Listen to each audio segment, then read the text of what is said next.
Hi. Oh my goodness. Okay, so season 2, episode 2. Are we ready? Are we ready? This is actually one of my favorite episodes. I couldn't tell you why, other than I really just enjoy the B-roll of the ranch, I think. I just enjoy that a lot. I want to live on a ranch, so maybe that's what it is. So, if you're new here, hi, my name's Cozy. I like to snark about shows about sister wives here on YouTube. I do like to remind you these videos are for entertainment purposes only. These are not facts. They're just my opinions about public figures sharing their lives publicly on television. If we're cool, we're cool. I'm going to take a sip of water real quick. This is Graham.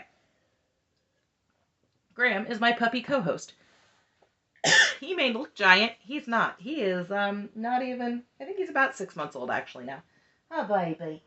Oh baby. It is close to bedtime, so he's probably going to be fairly quiet. If he starts snoring, it is the funniest thing. He also barks in his sleep. We're going to have a good time with it. So, opening up, we've got a shake up on the couch. The two wives who are relegated to the end of the row, Mary and Christine, have moved next to Cody in a shocking upset. Not really. There was just a change and I noticed it. So Cody is explaining they have got extra public now. There is an investigation and a bunch of press at home. No, none of that. I just really wanted to be extra dramatic today. They're just under a bunch of stress. So they're off to the ranch on a vacation to decompress. But it's not all fun and games because they need to paint Grandma Janelle's house and help Uncle Tim with a cattle, oh gosh, what's that called? I can't think what it's called, but help him with the cattle, I guess. So they're getting away, but they have work to do. And Grandma Janelle's house is so super cute, even when it's needing painted. It's one of those little houses you almost kind of want to build in The Sims because it's just adorable. But painting it is just going to make it that much better. And Cody's like, listen, a lot of the ranch has been in my family for about 5 generations, meaning that at some point they bought more land. So the original land would have been in the family, and then they would have bought more land. But this is a place they can go where he can just have his whole family. There's no discrimination there. And Christine shares that there are so many cousins at the ranch that they have so many kids to play with. So it's tons and tons of fun. And at the house, Mary cannot keep track of how many people are going with them today because 3 of them are not coming until tomorrow. Work and football practice are going to take precedence. Christine sees all of Mary's luggage piled up in the corner, ready to go. And she's like, is that all your stuff? And Mary's like, what are you saying to me? And Christine points out, that's a lot of stuff. I hope you have a different outfit for each day. Yes, Christine. That's generally what? And Mary shoots back with, I have 3 per day.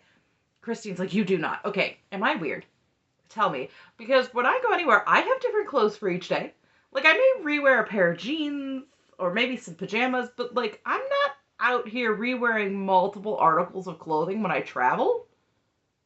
Unless I have access to laundry. Am I traveling incorrectly? Christine is making it sound like I'm traveling incorrectly. Is my OCD out of control? Am I supposed to be re-wearing clothes? Am I doing something wrong? I don't know. Janelle says that everybody is leaving today except for her, Cody, and Hunter. She needed to work one more day. And in her world, it's nice because her kids can get there with other people, start their vacation. Hold that thought, Janelle. Just hold that thought real quick.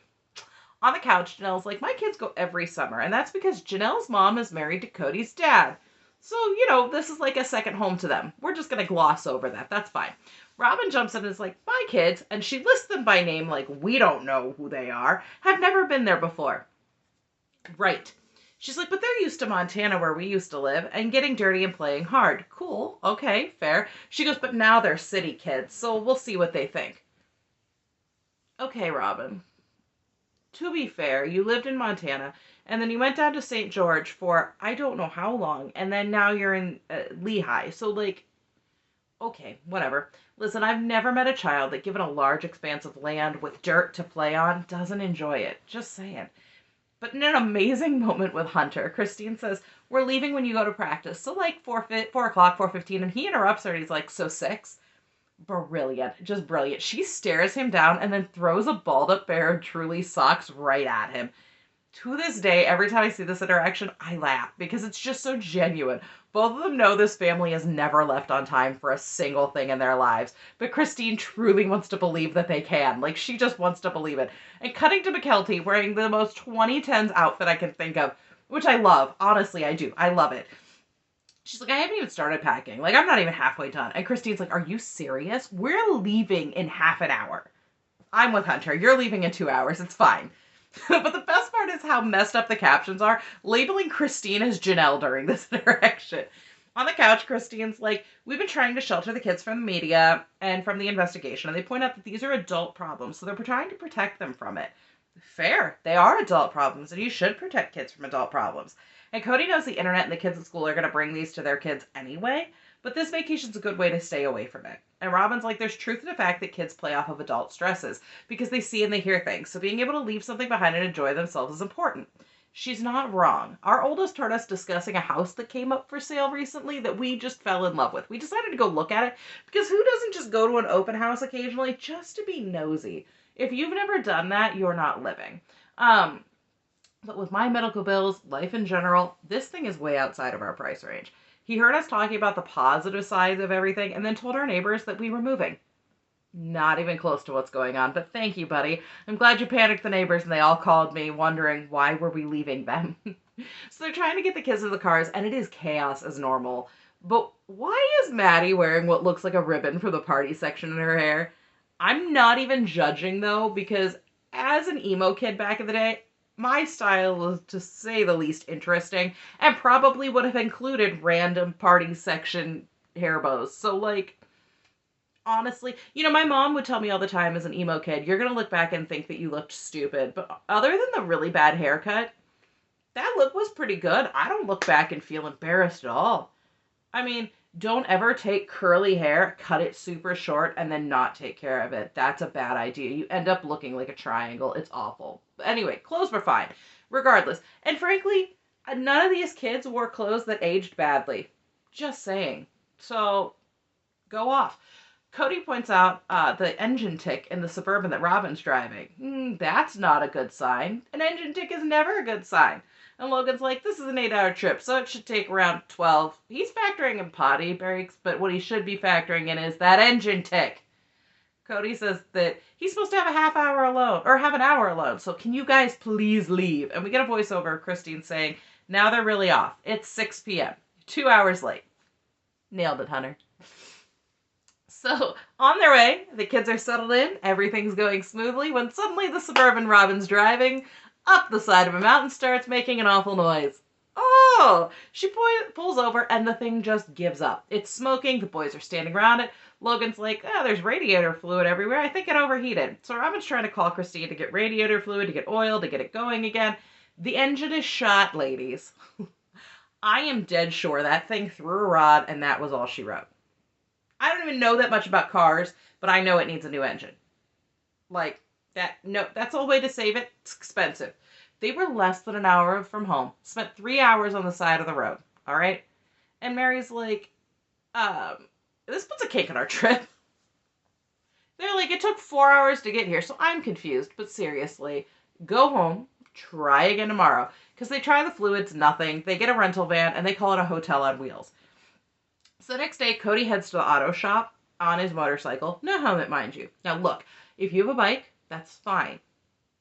I don't care. Have a bike, don't have a bike, whatever. If you're going to have one, can you please take your safety seriously? If you're not going to, please don't have a bike.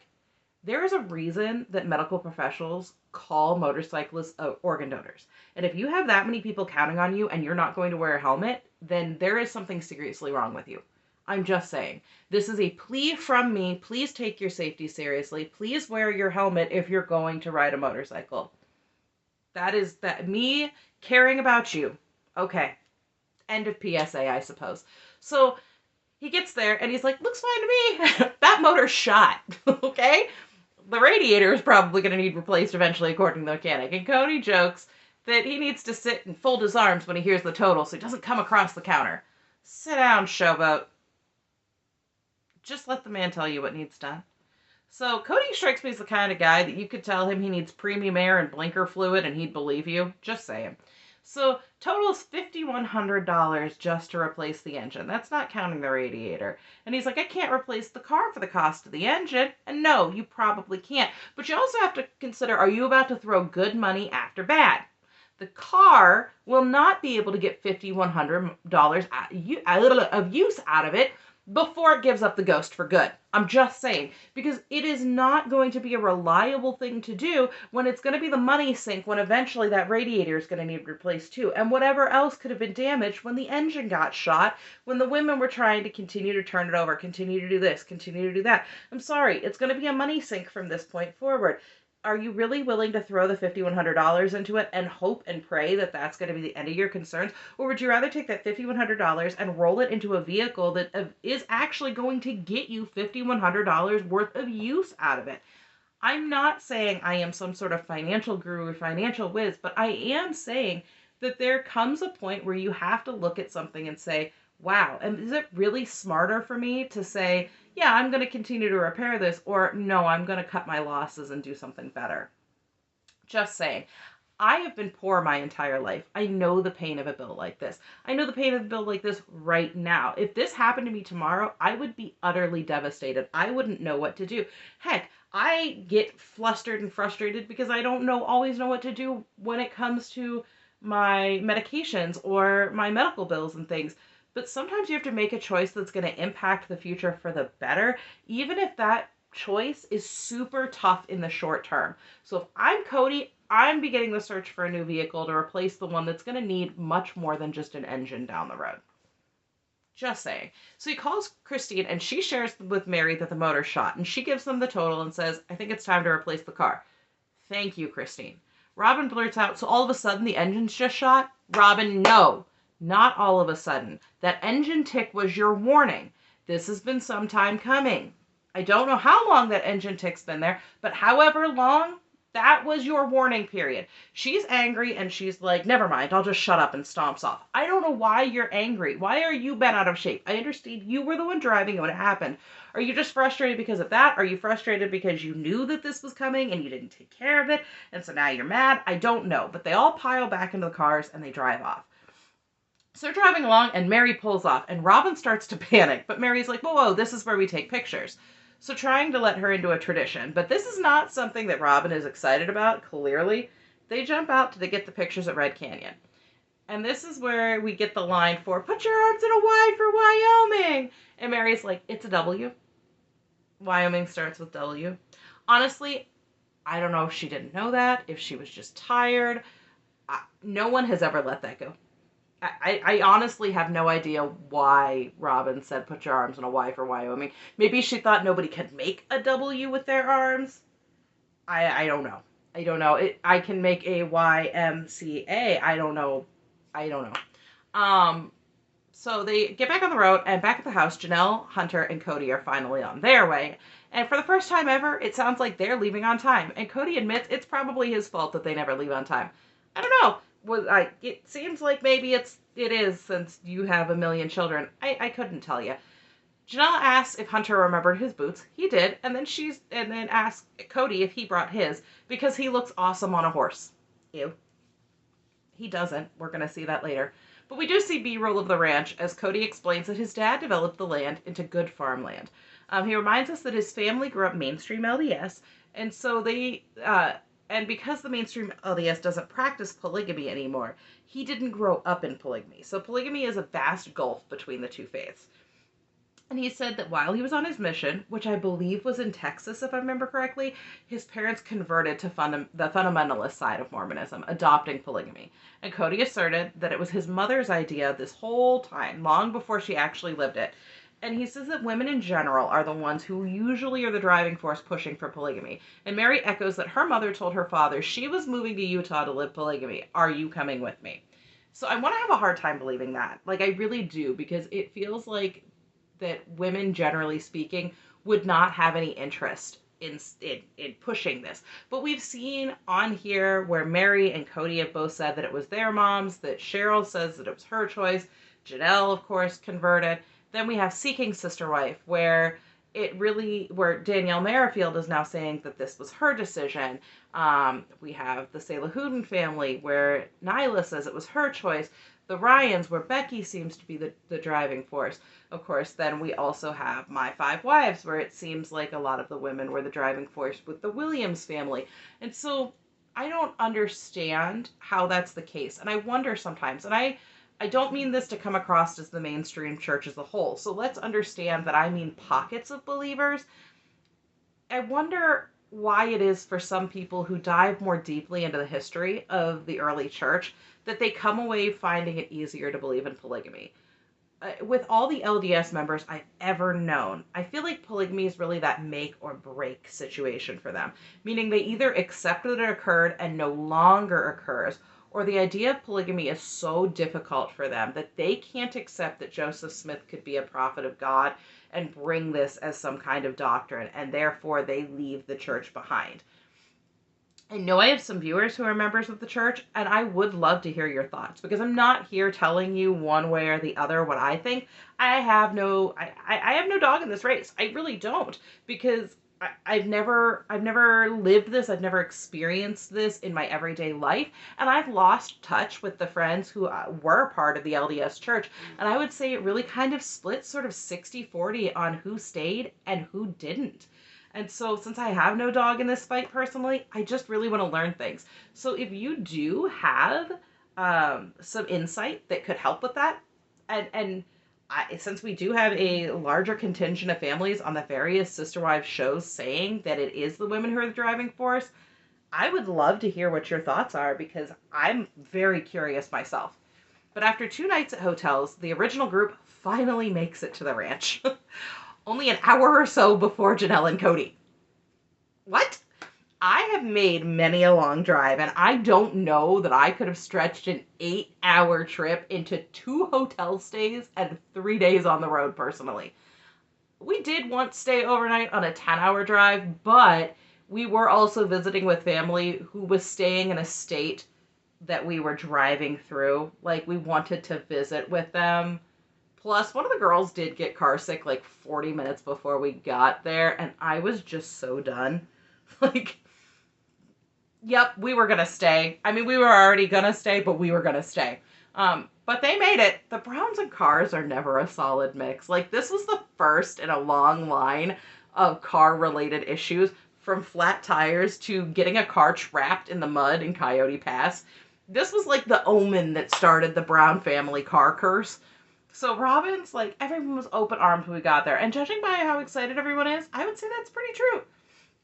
But Cody's dad makes me laugh when McKelty says hello and hugs him, and he's like, what's this? It's like almost like no one's ever hugged him before.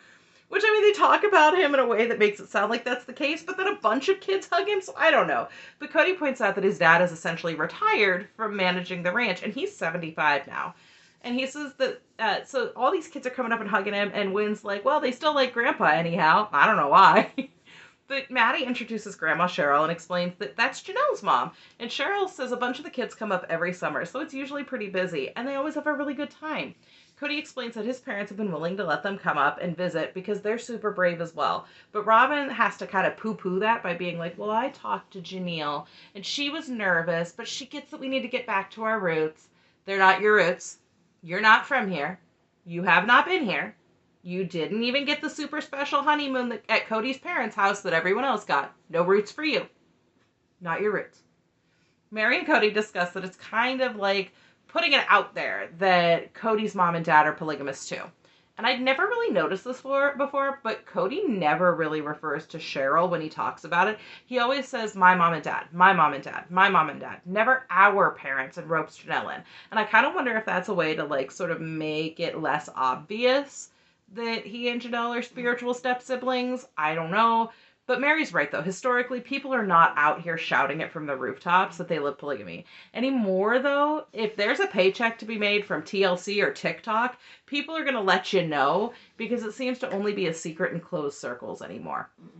Mary's like, everyone in town knows the Browns' business, and they're not very well accepted. And Cody's like, friends of the family told Janelle, don't have them visit, but she'd fall on her sword for him.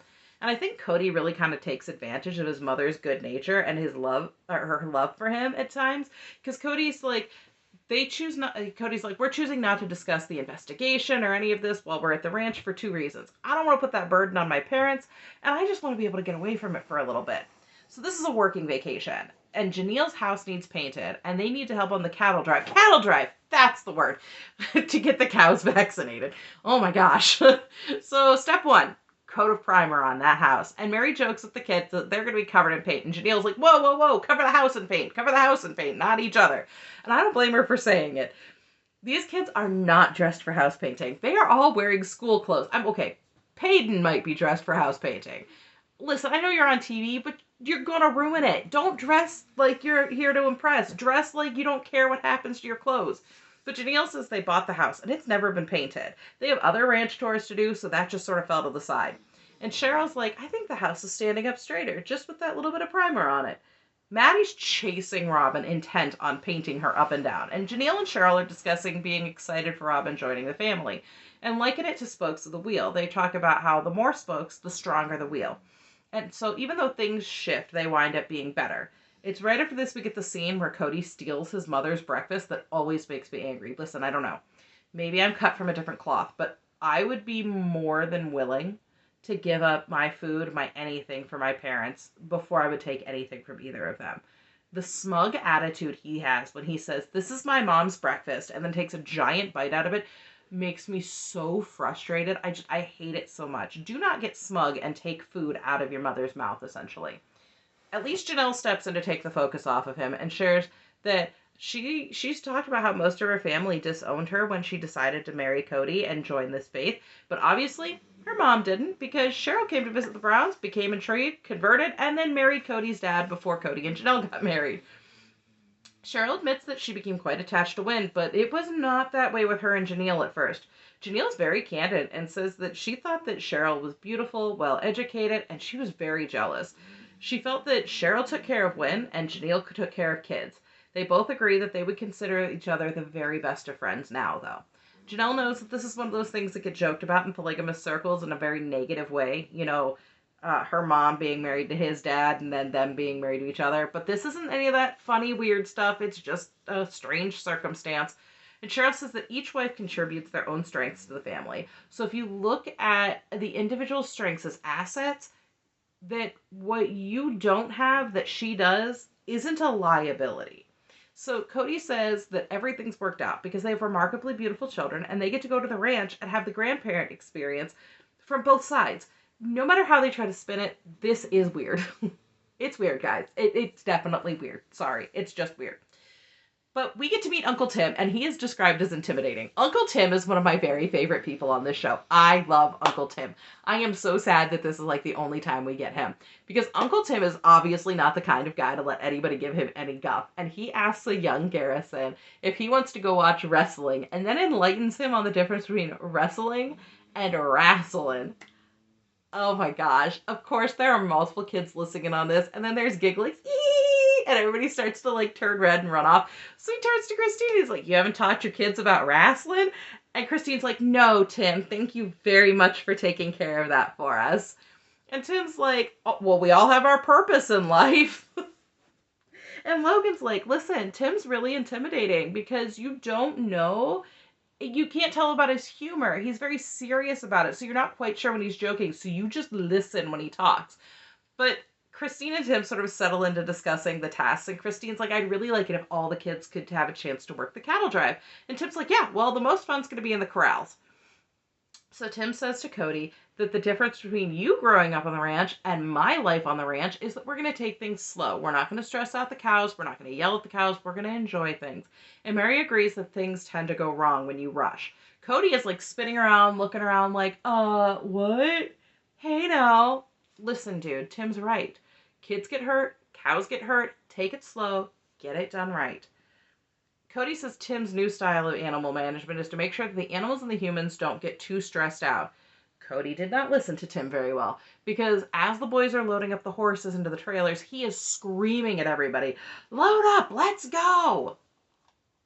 So Janelle explains that a cattle drive is done on horses or on foot to move cattle from one location to another. And Tim's explaining to all the kids where they're going to go, how they're going to go about it. Some of the kids are up on horses, mainly Janelle's kids at this point. And Christine says that she's never seen them ride before, and they're totally in their element.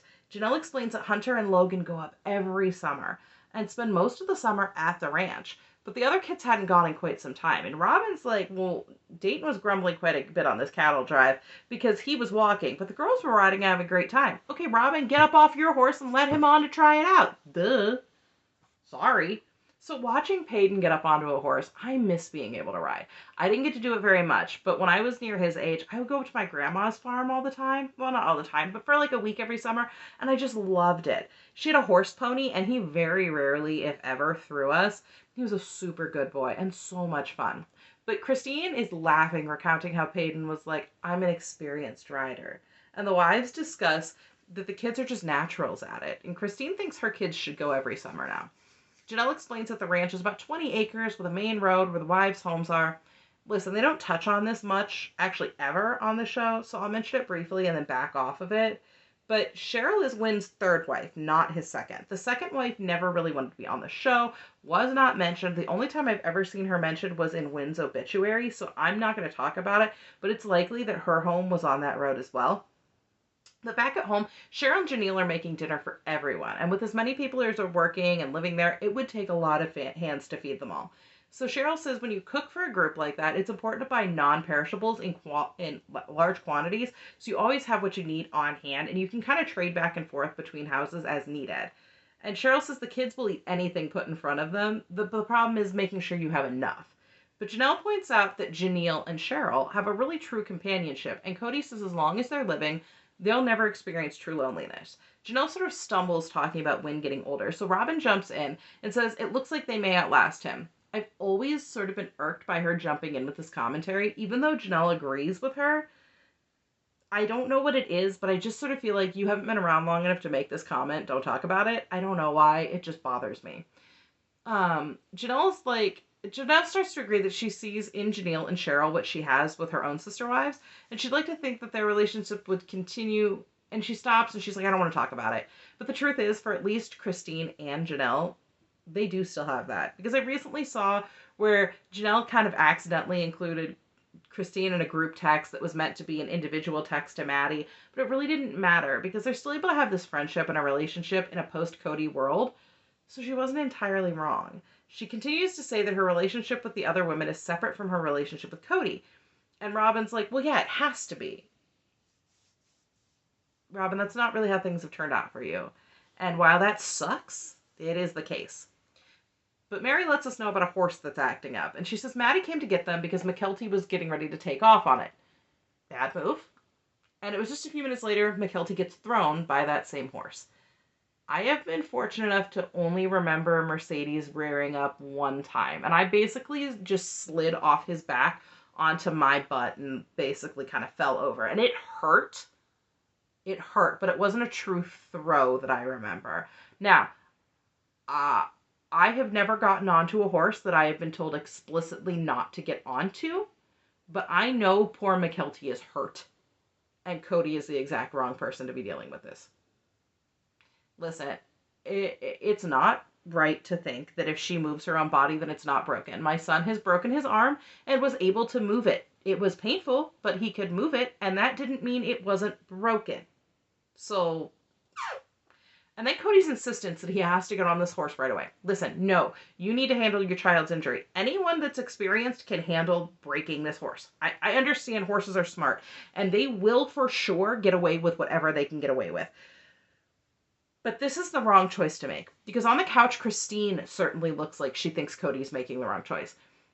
Because here is Christine trying to load an injured McKelty into the car to get her back to Cheryl all by herself. McKelty is sobbing. She's struggling. Cheryl's a nurse, and she might be able to recommend next steps. But Cody should have been there to help get McKelty into the car. Anyone else could have dealt with this horse. Honestly. You should have been there for your kid. You should have helped her. You could have, there are a lot of things coulda, woulda, shoulda. I'm just saying. It is true that a horse will try to get away with anything that it can get away with if you let it, though. I will say that much. At the house, Cheryl and Janelle are waiting for McKelty to get back because they've already gotten the call. So Aspen goes to get Cheryl, who comes out to triage, and she admits, I'm not a diagnostician.